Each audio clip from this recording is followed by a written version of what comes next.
This is how you assemble and operate the Rhin-O-Tuff Onyx HD7700 Ultima, a heavy-duty, top-of-the-line tabletop punch for all your punching needs.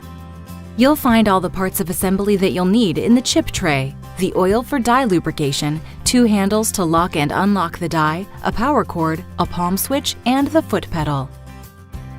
The first step is to install the 2 handles. Insert them on both sides, screwing them tight all the way down. These will service the locking and unlocking of the punch dies. The Onyx HD7700 comes with a foot pedal that plugs into the back of the machine and activates the punch.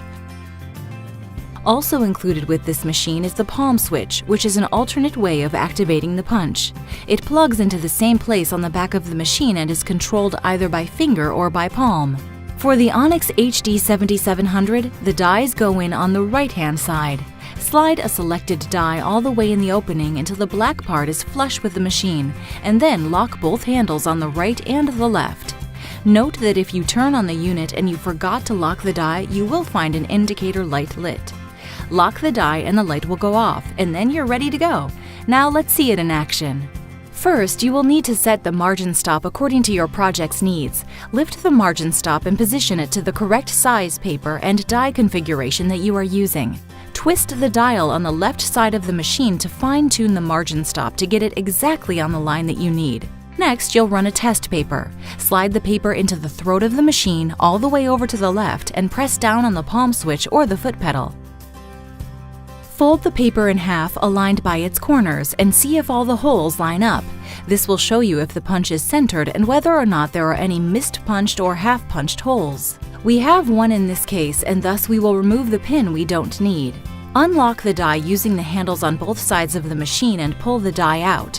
Remove the carriage top, pull out the corresponding pin, put the top back on, and you're all set. Pin removal for all Rhin-O-Tuff dies are done the same way.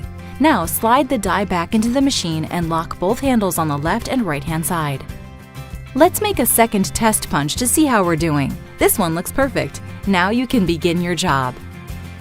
Insert a lift of paper, activate the punch by foot pedal or palm switch, remove the lift of paper, and repeat until the job is done. Depending on the die being used, the HD7700 can punch up to 55 sheets of 20-pound paper. If too much paper is inserted during a punch, the auto reverse feature will reverse the pins in the machine to reduce jamming. However, if a paper jam does occur, you can use the manual reverse handle to undo the jam. Remove the cover over the manual reverse hole located on the left side of the unit and insert the detachable handle located on the back of the unit. It fits right into the groove of the handle. Turning it counterclockwise will reverse the pins in the machine.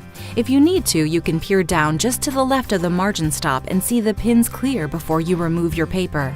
Lastly, the chip tray in the front is transparent so you can keep an eye on how many chips are building up. If it's full, make sure you empty it before continuing. And that's all you need to know to set up and operate the Rhin-O-Tuff Onyx HD7700 Ultima Heavy Duty Electric Punch.